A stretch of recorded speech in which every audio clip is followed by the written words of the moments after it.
Iblis itu bukan makhluk Allah yang tidak pernah ibadah, tidak pernah nyembah kepada Allah, enggak. Justru ribuan tahun sebelum Adam itu diciptakan, iblis ini mengalahi malaikat dalam hal ibadah. Konon iblis itu lebih taat ibadahnya dibandingkan malaikat. Tapi ketika ada makhluk baru diciptakan, lalu kemudian fasjudu, sujudlah kamu. Para ahli tafsir itu di situ mentafsiri bahwa fasjudu itu bukan sujud dalam pengertian seperti hamba sujud kepada Allah, tapi sujud di situ itu takriman wa tahriman, hormat, sujud hormat. Tapi iblis tidak mau. Kenapa? Karena di dalam hati iblis itu ada sifat hasud. Ngapain? Taat kepada newcomer itu ngapain itu? Kan gitu. Ngapain? Anak kemarin sore kok saya harus tunduk kepada anak kemarin sore. Kata iblis seperti itu. Aba wastakbara wa kana minal kafirin. Wa awwalu dzambin fil ardh. Dan dosa yang pertama kali dilakukan di bumi itu ya hasud. Kalau yang di langit dilakukan kalau iblis, kalau yang di bumi itu dilakukan oleh Qabil, putra dari Nabi Adam sendiri, rela membunuh dan menyingkirkan Habil, saudara kandungnya. Nah, Masya Allah. Coba bayangkan. Awalu dzambin fil ardi itu Qabil.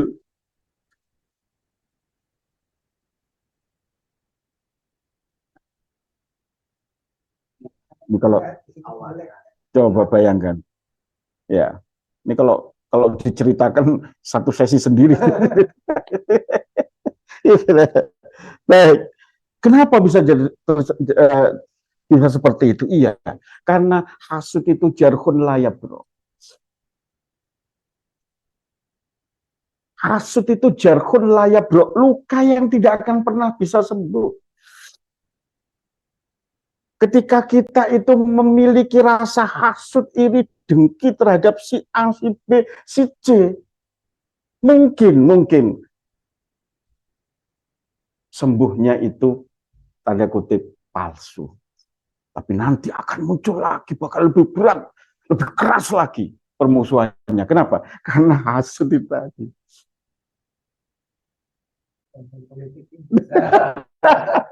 Tema politik yang tadi kita bicarakan itu sebenarnya di situ. Iya kan? Sebenarnya di situ. Nanti saya akan menjelaskan kenapa orang itu kemudian kena penyakit hasud itu. Tapi yang pasti itu ada al-hasadu jarhun layab, bro.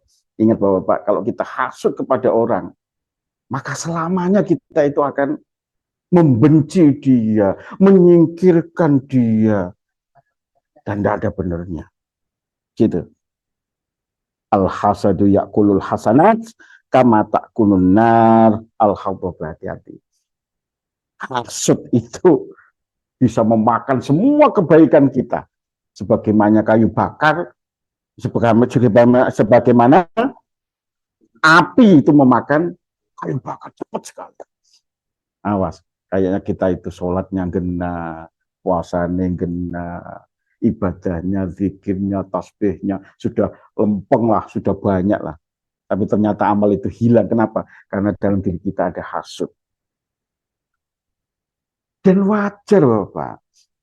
Kenapa? Karena kata Rasulullah Shallallahu Alaihi Wasallam, innalini amillahi a'daan. Sesungguhnya lini amillahi a'daan. Di balik semua nikmat yang kita miliki ini, selalu ini saya katakan, selalu ada musuh di situ. Kita mungkin punya jabatan, hati-hati.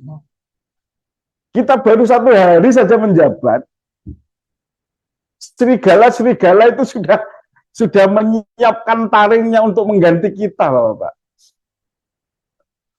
Iya, itu sudah banyak nanti yang akan menggantikan kita, sudah banyak itu. Apalagi jabatannya, Masya Allah. Ya, nggak ada benernya. Innalini amillahi a'daan. Karena sesungguhnya kata Rasulullah, di balik setiap nikmat yang kita miliki ada musuh.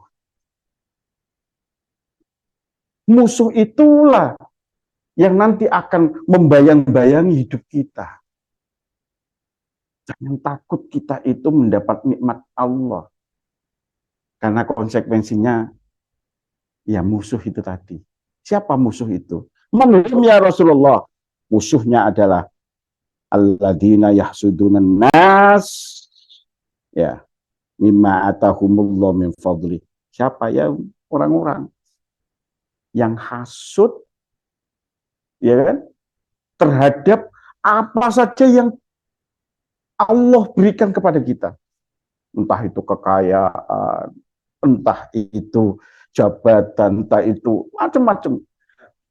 Maka nggak ada ceritanya orang seneng kita ceritai kehebatan kita, itu nggak ada. Nggak ada ceritanya orang seneng mendengarkan kehebatan anak kita, itu nggak ada. Jangan bangga menceritakan anak kita di depan orang. Kenapa? Orang itu tadi itu nggak seneng.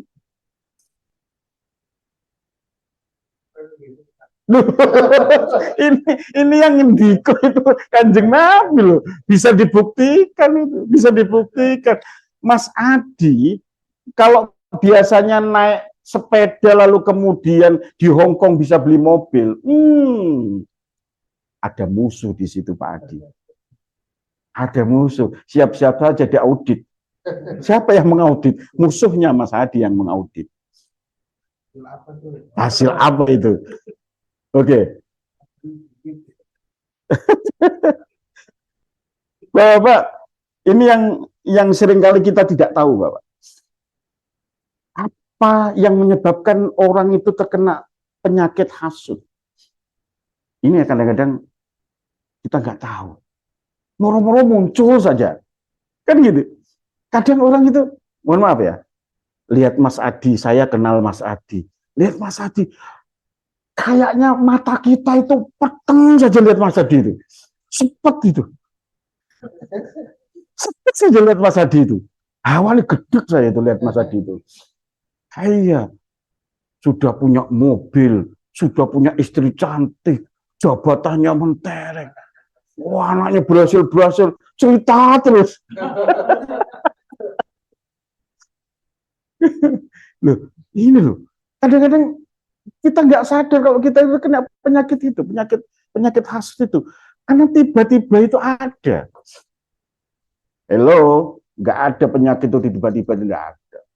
Tiba-tiba saya iri kepada maksud, nggak ada. Pasti ada asap, ada api. Pasti itu. Apa? Yang pertama, yang menyebabkan hasud itu bercokol dalam hati kita itu adalah al-adawah wal baghdha. Ada rasa permusuhan dalam diri kita, wal baghdha. Siapa? Pendukungnya si A. Kalau ada yang ngomong, yang menjelek-jelekkan pendukungnya, awas kamu. Kan begitu. Permusuhan itu yang bikin iri, dengki. Karena ada istilah hibtoh. Jadi hasad yang positif itu yang hibtoh itu tadi. Kita misalnya pingin seperti Pak Dedi, ya kan, punya mobil, pingin. Nggak apa-apa. Yang tidak boleh itu jika kita mengincar mobilnya Pak Didi, lalu pingin Pak Didi tadi itu melarat, fakir miskin. Itu yang jelek itu di situ. Kalau cuman kita menginginkan saya pingin sukses kayak si A, saya pingin sukses kayak si B, saya pingin kaya kayak si A, saya pingin punya istri cantik kayak si B, nggak masalah, nggak apa-apa. Bukan, hasud itu tidak di situ hasud. Tapi jika di dalam apa itu angan-angan tadi ingin seperti itu ada maksud-maksud tertentu, adalah hilangnya nikmat yang dimiliki oleh orang yang kita hasuti. Disitulah yang disebut dengan hasud. Munculnya ya karena ada permusuhan. Capres dengan capres itu kan jarang yang bermusuhan. Siapa yang bermusuhan? Pendukungnya yang bermusuhan. Iya kan? Fanatismenya menyebabkan dia kemudian tidak berpikir sehat. Lalu apapun yang dilakukan oleh lawan capresnya tadi itu, maka semuanya itu salah. Nah, gitu kan? Iya. Oh, pokoknya gajah di pelupuk mata nggak tampak. Ya, kuman jauhnya kayak begitu tampak sekali. Kalau kesalahan itu ada pada orang lain, maka dia akan jembreng, matanya jembreng, apa jembreng itu, matanya terbuka, terbelalak, masya Allah. Awas, jangan sampai kita itu memiliki musuh. Jangan sampai dalam hati kita itu ada permusuhan terhadap seseorang. Gak mungkin saya itu iri kepada Pak Dedi. Pak Dedi ya? Pak Didi. Gak mungkin saya iri sama Pak Didi. Kenapa? Saya baru kenal. Gak ada rasa permusuhan dalam diri saya dengan Pak Didi. Kayalah, silakan Pak Didi kaya. Wong saya nggak mungkin menetap di Hong Kong. Tapi kalau orang-orang di sekelilingnya Pak Didi udah kenal lama, ngincer jabatannya Pak Didi, muncul permusuhan di dalam diri orang tersebut. Dan ketika permusuhan ini sudah mulai terbina dengan baik, permusuhan terbina dengan baik, maka saat itulah penyakit hasud ini ada di dalam diri kita. Yang kedua, kenapa orang itu hasud? Ini yang rada aneh ini. At-ta'azzuz.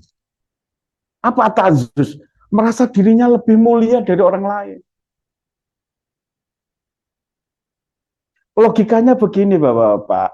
Kalau ada orang iri itu, biasanya kan ada kata-kata iri tanda tak mampu.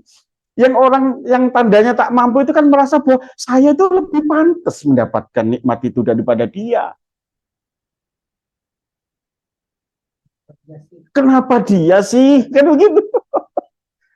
Kenapa dia melulu? Dia lagi. Yang dipercaya oleh pimpinan, dia lagi. Kapan pimpinan percaya kepada saya itu kapan? Ini at-ta'azzuz, ini hati-hati. At-ta'azzuz ketika kita merasa diri kita itu mulia, awas, hati-hati. Nanti akan menjelma menjadi sifat iri dengki, manakala tidak bisa digapai olehnya. Kemuliaan yang dia pura-pura tadi atau yang dia impikan tadi itu tidak tercapai. Disitulah kemudian hasud itu muncul.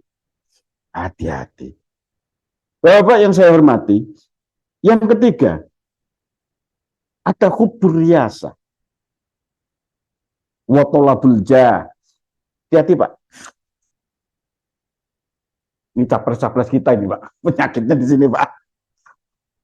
Hubur riasa. Hubur riasa, cinta terhadap jabatan. Wa thalabul jah. Dan dia selalu ambisi terhadap kedudukan. Saya nggak mau menyebutkan ada ini yang sudah 4 kali. Ini bahaya ini. Saya bisa dimarahin sama Pak Didi ini. Ustadz harus netral ini kalau gitu. Iya, tapi ini Pak, hati-hati Pak. Hati-hati Pak. Kalau kita itu sering berambisi terhadap sesuatu, maka disitulah penyakit hasud itu ada. Ini Al-Ghazali loh Pak, Imam Al-Ghazali loh Pak. Bukan Pak Ghazali.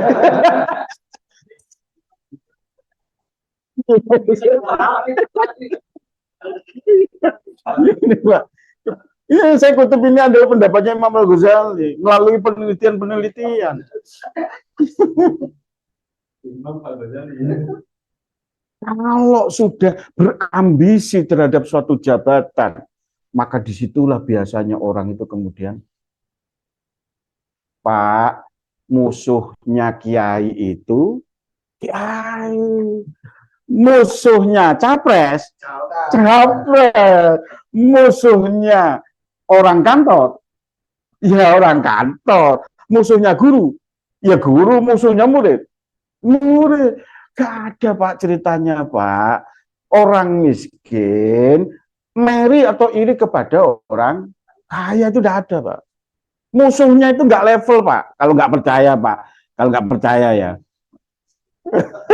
kalau nggak percaya PMI nggak mungkin meri sama Pak Didi, nggak level Pak. Orang iri dengki itu karena dia merasa satu level. Orang iri dengki itu karena dia merasa selevel Pak. Selevel Pak. Nggak mungkin orang PMI kemudian meri terhadap orang kaya, bos. Nggak mungkin Pak. Ya musuh bos ya bos. Atau yang merasa dirinya bos, kan begitu. Atau calon bos. Bos. Ini Pak, Masya Allah, dari Pak. Jangan pernah apa itu, kita itu angan-angannya jangan selalu ambisi, ambisi, ambisi. Jangan Pak. Kalau kita selalu ambisi, ambisi, ambisi, Pak, mudah Pak kena hasud itu. Dan seperti yang saya sebutkan di depan, hati-hati. Penyakit ini penyakit kronis Pak. Awalu dzambin fis sama, wa awalu dzambin fil. Kemudian yang keempat Pak, apa yang menyebabkan orang itu hasud? Khobathun nafsi wa syuhuha bil khair. Khobathun nafsi apa? Jiwanya kotor Pak. Sampai lihat orang-orang yang apa itu sering irinan sama orang lain. Gak pernah Pak, tenang hatinya itu tidak pernah, kotor saja itu.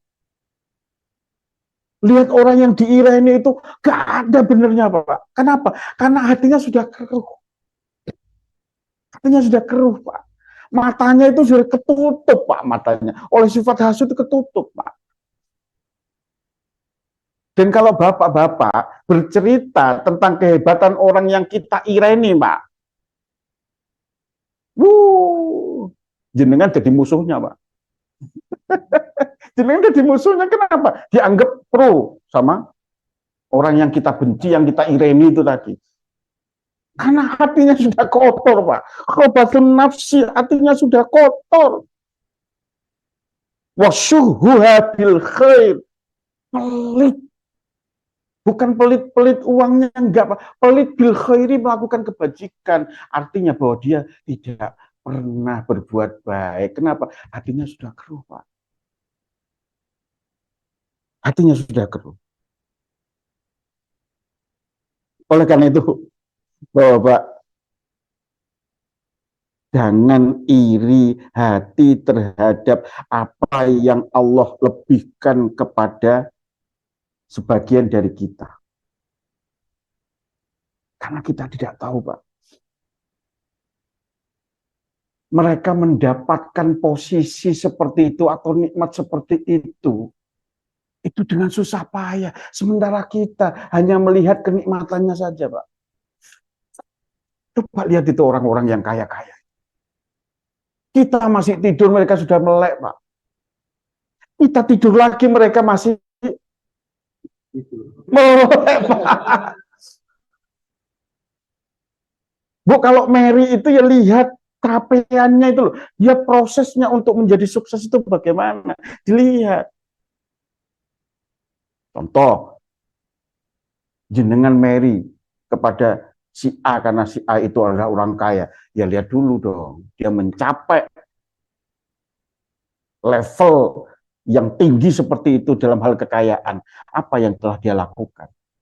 Mungkin waktu tidurnya hanya 2-3 jam, sementara kita 8 jam saja masih habis subuh masih tidur. Saya dan Pak Imam Ghazali.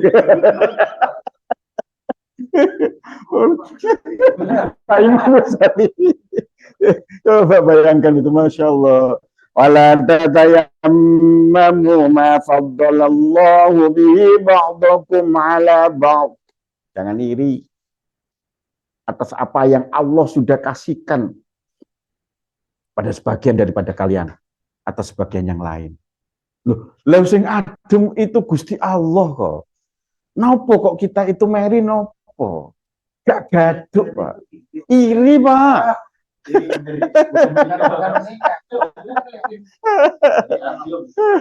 Mary itu iri, Pak. Iri, Pak. Buat apa? Iya. Buat apa kita itu iri terhadap apa yang dimiliki oleh orang? Yang dimiliki Mary. Apa gitu loh? Buat apa? Capek, Pak, kita mikirnya capek, Pak. Bisa-bisa kita stres, Pak. Kenapa? Allah tidak mengamanahkan kepada kita. Ngapain? Kalau Allah itu nggak mengamanahkan kepada kita, ngapain? Kalau nggak nyampe nanti stres, Pak. Hasud itulah yang menyebabkan orang banyak stres, Pak. Hasud itu. Di kantor banyak kita lihat orang-orang stres. Banyak orang yang bermuka masam hitam. Giginya, taringnya panjang-panjang, kita nggak tahu. Kita nggak tahu, Pak. Sementara giginya itu panjang-panjang, dia mau merekam, mau makan apa saja. Itu orang stres, Pak. Ya, itu orang stres.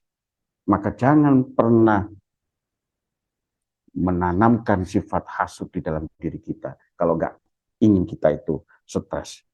Bapak yang saya hormati, yang kedua, Bapak, apa yang menjadi biang kerok dari kesalahan, dari dosa, dari maksiat yang kita lakukan, yang nggak pernah habis-habis ini? Al-hirsu, Pak. Al-hirsu itu sifat tamak, loba. Bahasa Hongkongnya apa ini? Tamak ini. Kedunian. Kedunian itu apa itu? Bukan orang Jawa.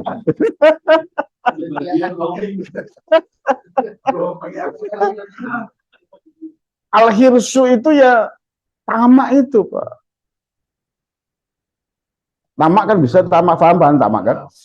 Iyalah. Sudah punya ini, masih pingin itu, punya ini, masih pingin itu, punya ini, masih pingin. Sudah nggak peduli lagi. Ya, kemaruk atau loba biasanya begitu. Loba. Dan siapa yang kena penyakit ini, Pak, yang pertama kali? Siapa, Pak? Mau tahu, Pak? Mau tahu siapa ya? Penyakit al-hirsu ini. Tamak ini. Yang pertama kali kena penyakit ini siapa, Pak? Nabi Adam, Pak. Nabi Adam yang kena penyakit al-hirsu ini, Pak. Kenapa? Oleh Allah silakan makan semua yang ada di surga ini. Kecuali satu. Ya kan?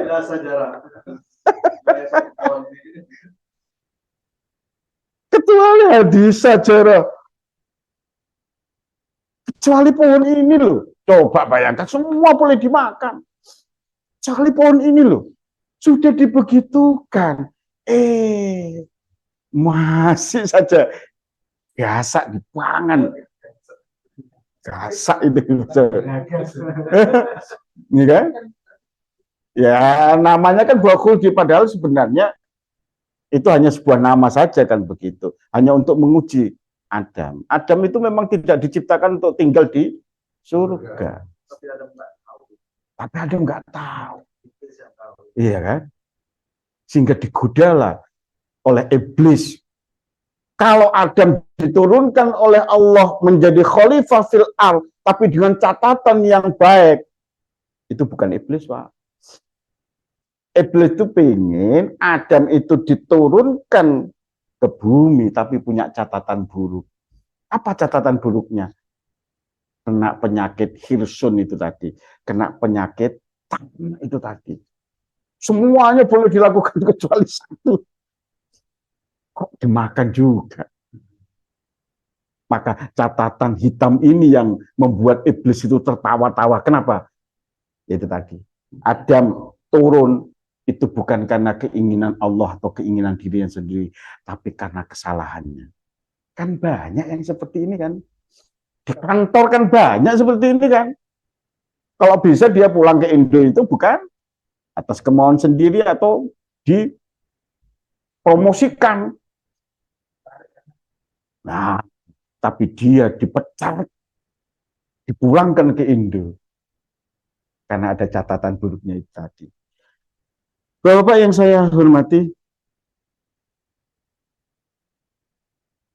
man ahabbat dunya wasarra biha zahaba khauful akhirati min qalbihi. Tidak. Bila sudah diingatkan oleh Nabi Muhammad SAW. Barang siapa yang gila dunia, wasarra biha, dan dia merasa enjoy dengan dunia, zahaba khauful akhirati min qalbihi, maka akan hilang dalam dirinya apa? Khauful akhirah min qalbihi.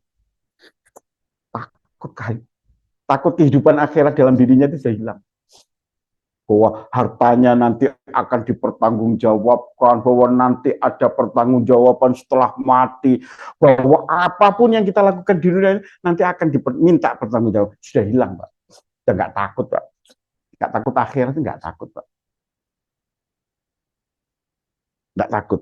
Kenapa bisa seperti itu? Ya, karena di dalam hatinya itu bercokol yang namanya hirsun. Hirsun itu, Pak, menyebabkan hubbud dunya. Ustaz, masa kami tidak boleh bercita-cita jadi orang kaya, banyak uang, dan lain sebagainya? Oke, tidak apa-apa.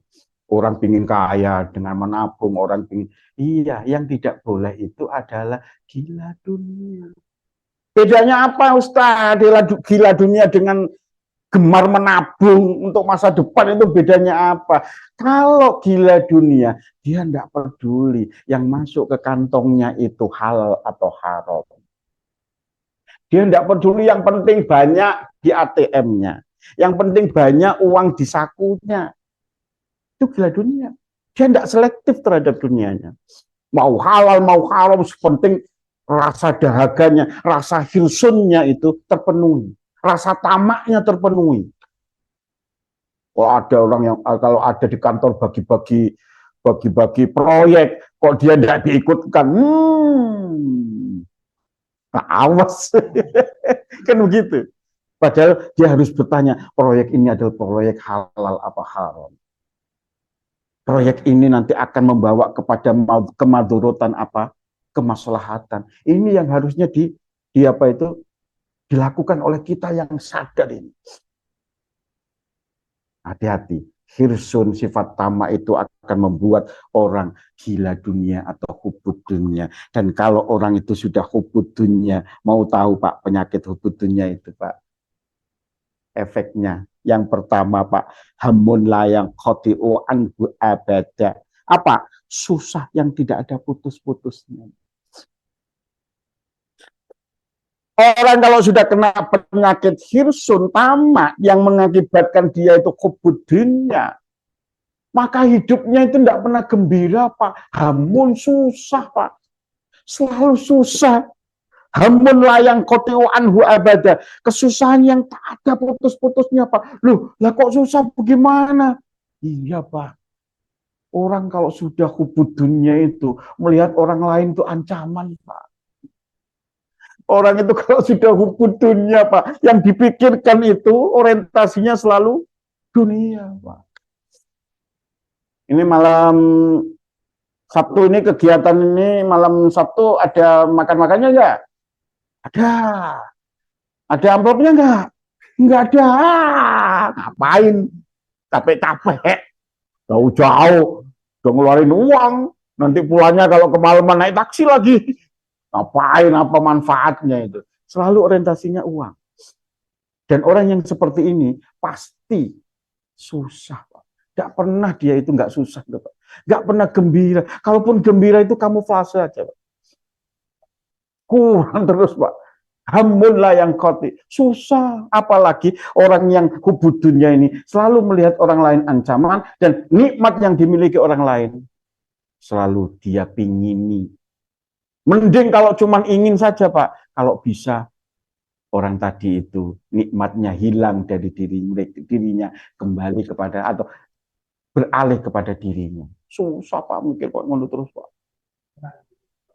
Tenang melihat orang susah, susah melihat orang senang. Alhamdulillah yang kote. Kemudian apalagi, Pak, kalau orang sudah kena penyakit hubudunya, wa syughlun la yatafarrahu minhu abada. Syughlun, Pak. Sibuk, Pak. Kesibukan yang tidak ada habis-habisnya, la yatafarrah. Ayo coba, dalam seminggu tuh ya sekali saja istirahat. Silakan kalau mau butuhnya silakan. Gak ada habisnya, Pak. Gimana kok gak ada habisnya? Iya, wong dunia itu gak nontek, Pak. Dunia itu gak nontek, Pak. Kita punya apa, masih pingin apa, kita sudah punya apa, masih level kita sudah tinggi, Pak, masih pingin tinggi lagi. Iya, versinya nanti kan versi lain kan, HP saja itu, HP Samsung kan ya. HP Samsung, dia punya HP tipe ini. Ya kan, sudah punya ini. Ah, sudah setahun ini. Udah, ganti aja. Kan ini.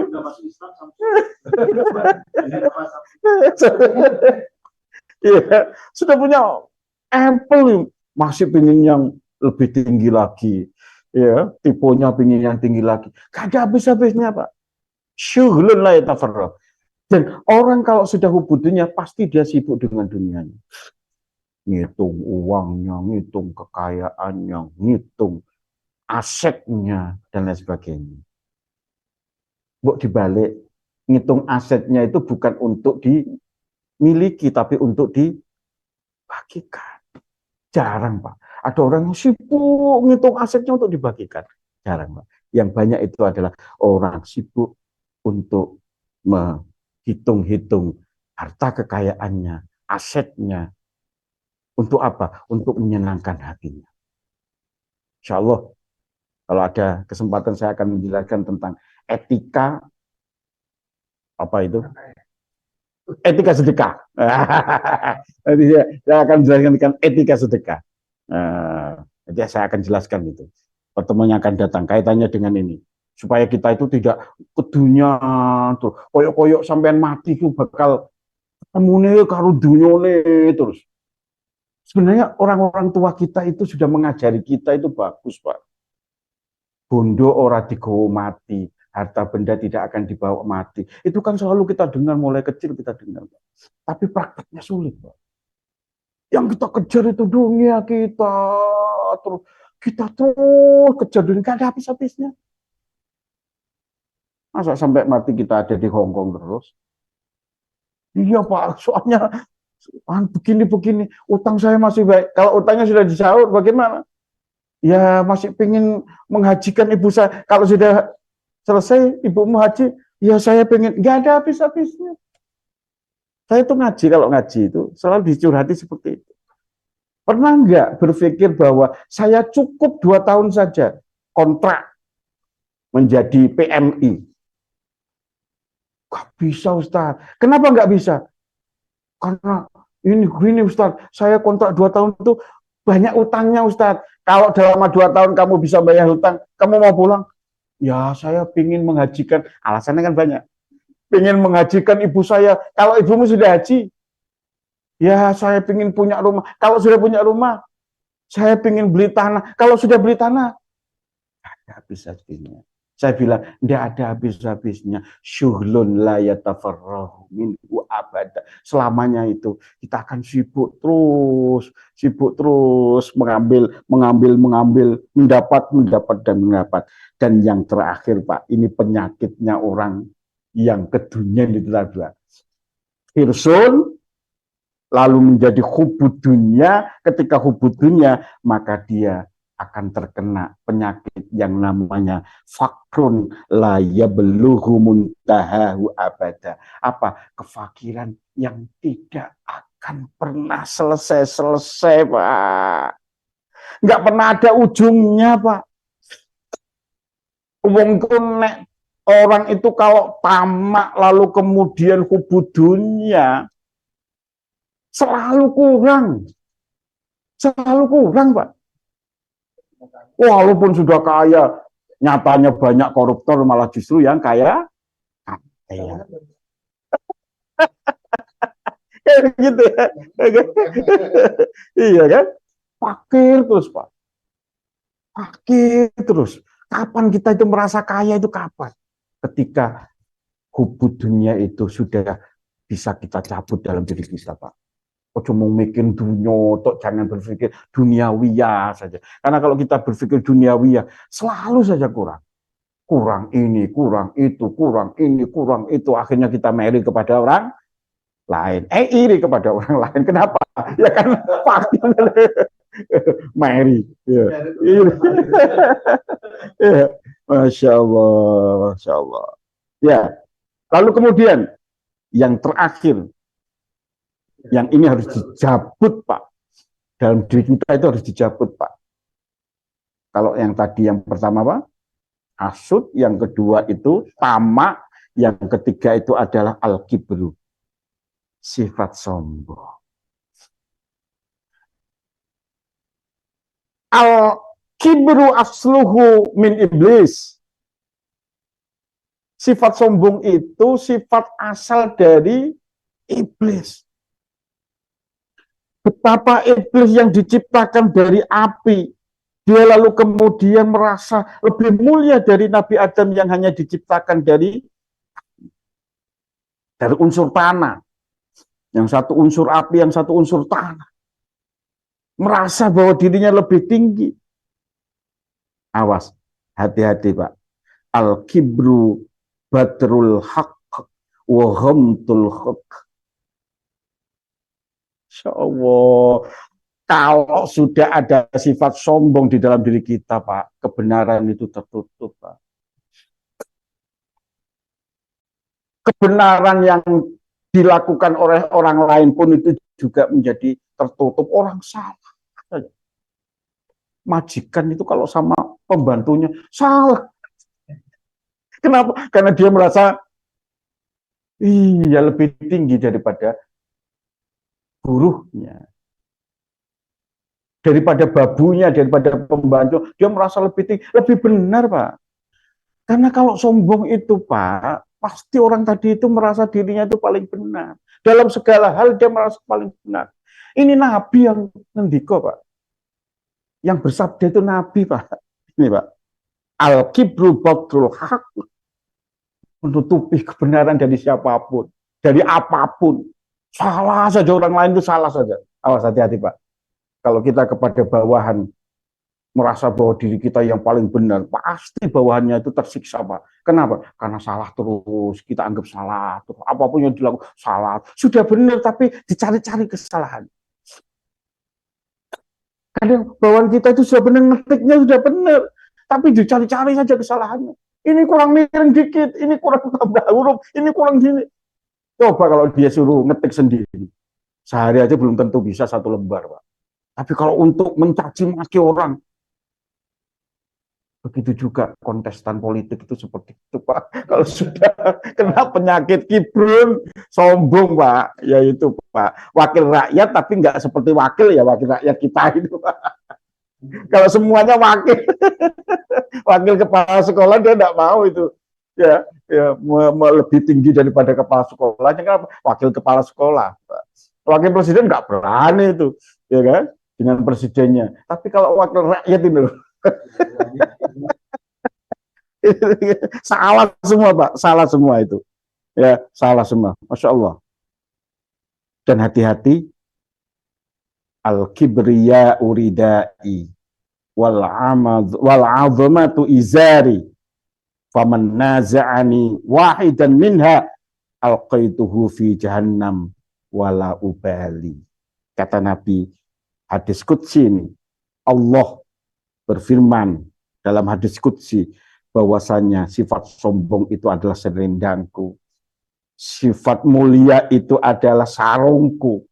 Barang siapa yang mencopot selendangku, mencopot sarungku, kata Allah, maka akan aku lemparkan dia ke neraka. Walau ubali, dan aku nggak peduli dia. Kenapa? Karena yang pantas sombong itu Gusti Allah, Pak. Diri kita itu nggak pantas sombong. Apa yang bisa kita sombongkan dari diri kita? Kekayaan. Memang kekayaan itu milik kita. Apa kekayaan itu bisa kita bawa sampai kita meninggal dunia, kemudian mobil kinclong kita bisa masuk ke kuburan kita, mas-mas kita bisa masuk? Enggak, Pak. Buat rebutan, Pak. Siapa yang merebut? Ya anak-anak kita, Pak. Rebutan, Pak. Saudara-saudara kita rebutan, Pak. Yang kita agung-agungkan, yang kita cari nggak ada habis-habisnya itu. Ternyata nggak, kita bawa mati, Pak. Awas. Sombong itu hanya milik Allah. Kalau Allah sudah ngambil dari diri kita, maka nggak bisa apa-apa kita. Mas Adi sombong dengan gantengnya misalnya. Oh, jangan macam-macam. Ya kan? Takut oleh Allah gantengnya, hidungnya misalnya kebentur, lalu kemudian jadi pesek, nggak jadi manjut. Jangan sombong. Mentang-mentang kaya lo, sombong. Tangkep KPK lo, nangis lo. Kan begitu. Jangan mentang-mentang kamu pejabat ya, sombong kamu. Ingat, kalau kamu diturunkan oleh rakyat, habis kamu. Oleh karena itu, tak perlu kita bersombong diri. Bapak yang saya hormati, terakhir, ini warning dari Imam Al-Ghazali, bahwasanya kata Imam Al-Ghazali, dua orang ini, Imam, kata Pak Imam dan Pak Ghazali ini. Tapi yang ini Syekhul Islam, ya, bahwa sifat sombong itu ada yang masuk ke ranah diniyun, ada yang masuk ke ranah dunyawiyun. Pak, jangan dikira, Pak, sifat sombong itu hanya masuk ke ranah dunyawiyah, dunyawiyun. Sombong dengan kekayaannya, sombong dengan jabatannya, sombong dengan ini dan itunya. Biasa itu, Pak. Tapi kalau menurut Imam Ghazali, hati-hati kalau sombong itu sudah masuk ke ranah diniyah. Karena kita merasa bahwa kita ini sudah soleh, Pak. Sudah dermawan, sudah soleh, sudah ahli zikir, ahli ibadah. Siapa yang di kantor ini yang lebih soleh daripada saya? Saya itu azan dan qomat terus. Azan dan imam, borongan, azan qomat imam. Siapa yang lebih soleh daripada saya? Kagak. Saya baca Quran satu hari itu bukan hanya one day one juz, sehari 5 juz. Tambah juz Al-Bukat. Hati-hati nih, Pak. Kibrun yang kata Imam Al-Ghazali yang masuk ke ranah diniyah ini lebih bahaya, Pak, daripada yang masuk ke ranah duniawiyah. Sebab apa? Orang kalau sudah kena sifat ini di ranah agama, maka dia tidak ubahnya seperti iblis, Pak. Iblis itu ahli ibadah. Ribuan tahun sebelum Nabi Adam diciptakan, iblis sudah ibadah. Apa yang tidak dilakukan oleh iblis? Puasa. Iblis itu jago puasa. Jago, Pak. Iblis itu makhluk Allah yang paling soleh di zamannya. Tapi ketika Allah menciptakan Nabi Adam, disitulah ketahuan bahwa sebenarnya dia itu kena penyakit yang namanya sombong. Aba wastakbaro wa kana minal kafirin. Demikian yang bisa kami sampaikan, mudah-mudahan bermanfaat. Jika ada pertanyaan silakan disampaikan. Ya, mudah-mudahan kita setelah kajian ini makin berhati-hati dengan ummahatul khotoya ini, yang kerok daripada salah dan dosa ini. Kita harus waspada, jangan sampai tiga ini ada bercokol dalam diri kita. Assalamualaikum.